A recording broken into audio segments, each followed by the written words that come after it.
तो इस व्लॉग को मैंने वहीं से शुरू किया है जहाँ पे पिछला व्लॉग मैंने खत्म किया था। मैं बच्चों के साथ मस्ती कर रही थी और मेरे पिछले व्लॉग को आप लोगों ने बहुत सारा प्यार दिया, बहुत सारे कमेंट आए, बहुत व्यूज तो नहीं आए पर कमेंट बहुत सारे आए जिसे देख के मैं बिल्कुल खुश हो गई हूँ। मैं बता नहीं सकती मैं कितनी खुश थी। और बच्चों के साथ खेलने के बाद मैंने बाबू को सुला दिया था। हम दोनों आजकल नीचे ही सो रहे हैं दरी बिछा के। और तब तक मेरा एक पार्सल आ गया था जो मैंने बाबू के लिए मंगाया था, एक ड्राई शीट, तो वो आ गई थी और बाबू सो रहा था तो मैंने बहुत धीरे धीरे आराम से अनबॉक्सिंग की है। इसका भी व्लॉग मैं अलग से आपको रील्स में डाल दूंगी, वहां जाके आप मिनी व्लॉग में देख लीजिएगा ये कैसा है और इसको आपको लेना चाहिए कि नहीं। बिल्कुल मैं सही रिव्यू देती हूँ, इस बात का आप पूरी तरीके से मेरे ऊपर ट्रस्ट कर सकते हैं।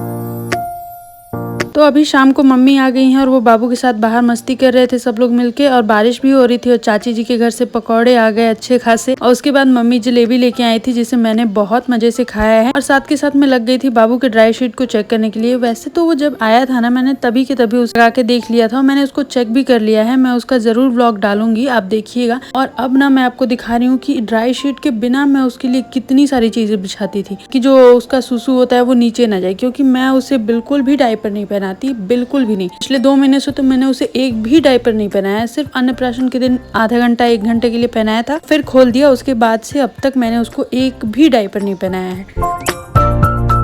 बिना डायपर के थोड़ा सा मुश्किल होता है, पर मैंने बहुत सारी लंगोट उसके लिए बना रखी थी। हमारे यहाँ लंगोट कहा जाता है, आपके यहाँ क्या कहा जाता है मुझे उसके बारे में कुछ ज्ञान नहीं। तो ये जो ड्राई शीट है ना ये मैं अब बिछाने वाली हूँ। और देख लो आप कितने सारे कपड़े मैं उसके नीचे लगाती थी और रात भर चेंज भी करती थी ताकि गीला हो जाए एक तो दूसरा चेंज करो। अब इन सब की जरूरत मुझे पड़ेगी कि नहीं वो तो आगे देखते हैं। अच्छा तो चलिए आज मैं आपके लिए एक सवाल छोड़ती हूँ जो कि आगे के ब्लॉग में आपको पता चल जाएगा, इसी ब्लॉग के लास्ट तक। तो आप मुझे बताइए कि हिंदू धर्म का कौन सा नक्षत्र चढ़ा है जिसमें हमें बहुत अच्छे पकवान खाने को मिलते हैं। और ये जो बिस्तर है ना मोटा वाला, हमारे यहाँ ले बोला जाता है या लेवा बोला जाता है इसे, तो इसको मैं किनारे पे लगाती हूँ क्योंकि बाबू आजकल रोल कर रहा है तो वो उस साइड भी जाके और गिरने का डर रहता है। मैंने 2 ड्राई शीट रखी है अपने साथ में क्योंकि एक अगर गीली हो जाए तो चेंज कर दूंगी। पता नहीं क्या होने वाला है, देखते हैं। ड्राई शीट के साथ में मुझे ना बिल्कुल बेड पे लीकेज नहीं चाहिए क्योंकि जो मैट्रेस है ना मेरी वो खराब हो जाएगी और वो इतनी जल्दी चेंज नहीं हो सकती। और ये ना बाबू का पिलो है जिसमें हमने सरसों डाल के इसे बनाया हुआ है। आराम से वो लगाता है और उसका सिर का शेप बराबर रहता है। तो अब सीधे शाम को मैं मिल रही हूँ आपसे। पापा लेके आए थे मटन क्योंकि बारिश हो रही थी तो उन्होंने बोला कि चिकन, तो उन्होंने बोला कि चलो आज चिकन बना लो। तो मैंने आज चिकन की रेसिपी आपको इस व्लॉग में दी है, आधी अधूरी दी है क्योंकि मेरी कॉल आ गई थी और मैं उधर बिजी हो गई थी। लेकिन हाँ, इस रेसिपी को देखने के बाद अगर आप ऐसे बनाओगे ना तो बहुत अच्छा बनेगा, सच बता रही हूँ। तो चलिए शुरू करते हैं रेसिपी को। सबसे पहले मैंने कुकर में तेल डाल दिया है और इतना तेल डालना है ना जिसमें आपके पूरे प्याज फ्राई हो जाए। और प्याज इतने लेने हैं जितना आपका मटन है या चिकन और मटन जितना होता है उतना ही बराबर आपको प्याज लेना होता है। तो उसके साथ साथ मैंने जीरा, लहसुन, प्याज, हरी मिर्च, लाल मिर्च, जीरा सब कुछ डाल के अच्छे से फ्राई किया है। उसके बाद मैंने प्याज डाल के एक सीटी लगा दी है। तो याद आया आप सबको कि क्या चल रहा है? चलिए नहीं याद आया तो आगे बताती हूँ। वैसे हिंदू हो तो इतना जानना तो जरूरी है ना। नमक डाल के मैं प्याज में सीटी लगाती हूँ ताकि वो जल्दी गल जाए। मेरे पास टाइम की बहुत शॉर्टेज होती है और मैं बहुत जल्दी काम करती हूँ। कुकर को बैठा दिया है गैस पे और उसके बाद हम इसमें ऐड करेंगे, ये बिल्कुल हो गया है और इसमें हम ऐड करेंगे अब चिकन को।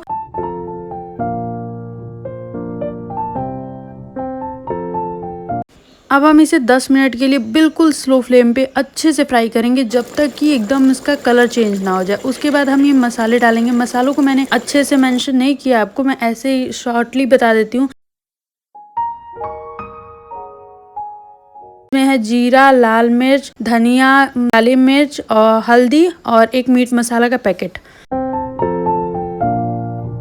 तो बस इतना ही शूट कर पाई हूँ मैं, आगे का मैंने शूट नहीं किया है। बस आपको मसाला भुनना है और एक सीटी लगा देनी है, हो गया आपका चिकन डन। और फिर मैं आपको सीधे मिल रही हूँ बृहस्पतिवार के दिन। वैसे तो बृहस्पतिवार के दिन मैं कभी भी बाल नहीं धोती हूँ, लेकिन इस बार धोना मजबूरी थी क्योंकि रात को चिकन खाया था और मैं भूल गई थी कि अब कुछ और शुरू होने वाला है। जी हाँ, कुछ अलग दिन शुरू हो रहे हैं जिसकी वजह से मुझे डेली अब पूजा करनी है 9 दिन तक। मैं उसके बारे में ज्यादा नहीं बता सकती क्योंकि बताया नहीं जाता है, अदरवाइज आप लोग रील्स वगैरह पे देख ही लोगे। तो चलिए मिलते हैं आज के दिन। सुप्रभात आप सभी को, नमस्कार, बहुत बहुत धन्यवाद इतना सारा प्यार देने के लिए और आगे भी ऐसे बने रहिए। तो चलिए पूजा करते हैं। पूजा के बाद मैं डायरेक्टली शाम को मिल रही हूँ क्योंकि मुझे आज 2-3 रेसिपीज आपके साथ शेयर करनी है। आज मैं बना रही हूँ चना दाल की पूड़ी, साथ में खीर और केले की सब्जी। क्योंकि अब हमारे यहाँ अदरा शुरू हो गया। अदरा एक नक्षत्र होता है जिसमें सूर्य अपनी तेजी पे होता है, तो उस टाइम पे ना हमारे यहाँ ऐसा कहा जाता है, यूपी वालों में और बिहार वालों में यह मान्यता है कि अदरा में अगर कोई खीर खाता है ना तो वो बहुत दिनों तक जीवित रहता है, उसकी आयु लंबी होती है। तो मेरी सबसे पहले ये मान्यता है कि आपको अपने घर के जो बुजुर्ग होते हैं उनको या फिर अपने बेटे को या पति को सबसे पहले खीर खिलानी होती है। मेरे बेटे ने तो नहीं खाई है। तो अब सबसे पहले मैंने जीरा को हल्का सा भून लिया है अच्छे से तवे पे, और उसके साथ साथ मैंने कुकर में 2 सीटी लगा दी है चने दाल की। उसमें ज्यादा नमक और थोड़ी सी हल्दी डाल के, क्योंकि ज्यादा नमक इसलिए क्योंकि जब वो उबलता है ना तो नमक थोड़ा कम हो जाता है। और उसके बाद सासू माँ ने इसको अच्छे से सिलबट्टे पे पीस दिया है। आप चाहे तो मिक्सर में भी पीस सकते हैं, एक भी बूंद उसमें दरदरापन नहीं होना चाहिए। क्योंकि अगर थोड़े भी फुटके या फिर दरदरापन रह गया ना, या एक भी दाल बाकी रहेगी, तो आपकी सारी पूड़ियाँ फूटी फूटी सी बनेंगी। मतलब कोई भी पूड़ी फूलेगी नहीं और सारी फूट जाएंगी, जिससे आपका तेल तो बर्बाद होगा ही, साथ के साथ सामान भी बर्बाद हो जाएगा और कोई स्वाद नहीं मिलने वाला। के साथ मैं खीर बना रही हूँ। खीर की रेसिपी क्या देनी है, सबको पता है खीर कैसे बनती है।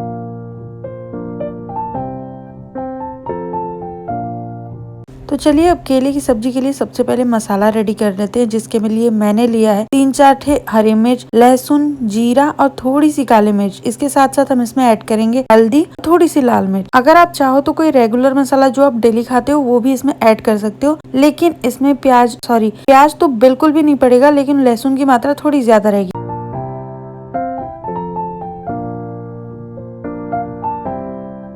तो इसे मैंने अच्छे से सिलबट्टे पे पीस लिया है और इसमें हल्दी भी मिक्स कर दी है। अब हम कढ़ाई में तेल गरम करेंगे और सबसे पहले हम केले को अच्छे से छील के और उसके बाद पतले पतले टुकड़ों में काट लेंगे। मैं आपको दिखाती हूँ कितने पतले टुकड़ों में।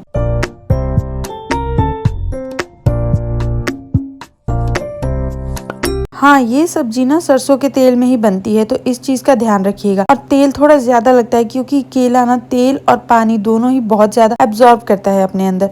तो ये देख लीजिए, केले को इतने पतले पतले टुकड़ों में काटना है, बहुत पतला भी नहीं है। हम अब इस तेल में डालेंगे जीरे का छौंका।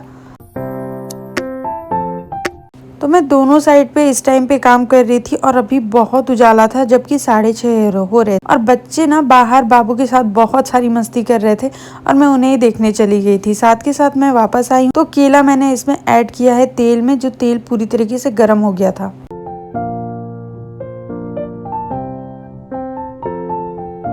और अब आप देखिए इन छोटू जनाब को क्या कर रहे हैं ये मेरे साथ।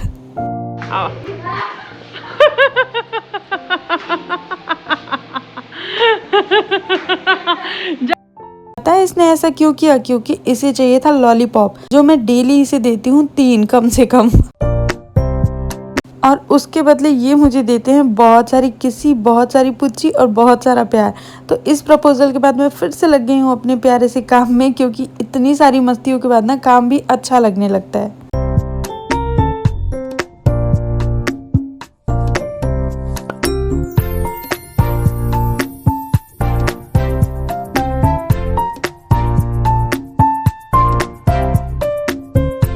तो चलिए अब पूड़ियों के लिए मैंने आटा लगा लिया है और इसके साथ साथ मैंने जो केले की सब्जी चढ़ाई थी ना, उसको मैं खोल के, बिल्कुल ढकना नहीं है इसको, अब खोल के आप इसको तेज वाली फ्लेम पे, बिल्कुल हाई फ्लेम पे अच्छे से इसको भुनना है। और आप देख सकते हैं तेल बिल्कुल अच्छे से सोख लिया है इसने, थोड़ा सा बचा है ना वो भी ये सोख लेगा और बिल्कुल अच्छा सा हो जाएगा। तो अब जब ये बिल्कुल क्रिस्पी सा दिखने लगे ना, तो इसमें हमें अपना मसाला ऐड कर देना है और ज्यादा सा पानी डालना है, क्योंकि मसाला भूनते टाइम ना ये पूरा का पूरा पानी सोख लेगा अपने अंदर।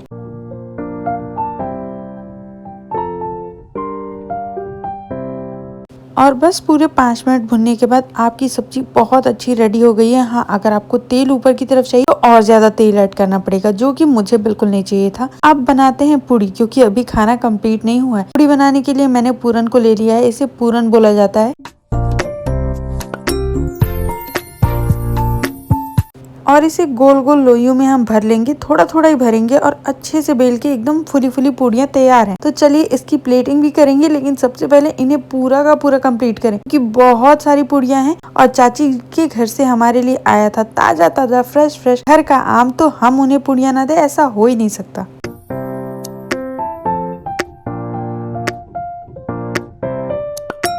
अब गांव में रहने का यही तो मजा है, मिल बांट के खाने में जो मजा आता है ना वो कहीं और नहीं मिल सकता। शहरों में लोग दरवाजों के पीछे बंद रहते हैं और उन्हें कुछ नहीं मिलता है, हमारे यहाँ सब मिल बांट के खाते हैं। हाँ वो अलग बात है, बहुत सारी बकवासें होती रहती है पर उससे कोई फर्क नहीं पड़ता।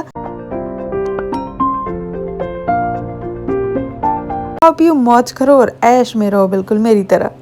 तो हमारा अदरा स्पेशल डिनर बिल्कुल रेडी हो चुका है, तो चलिए इसे सर्व करते हैं। सबसे पहली थाली मेरी थाली होगी क्योंकि बहुत मेहनत से बनाया भाई मैंने। तो मैंने ले लिया यहाँ पे प्याज, थोड़ी सी केले की सब्जी, थोड़ी सी खीर और एक आम, वो भी घर का बिल्कुल फ्रेश, और 3-3 पूड़ियाँ। इतना तो मैं खा सकती हूँ इतनी मेहनत के बाद। वेट कम करना है ना, होता रहेगा, योगा तो कर ही रहे हैं। और ये दूसरी थाली है मेरी ननद के लिए। तो चलिए खाइए पीजिए मौज कीजिए और एकदम ऐश में रहिए मेरी तरह। मिलते हैं अगले व्लॉग में, तब तक के लिए tata bye bye, see you soon.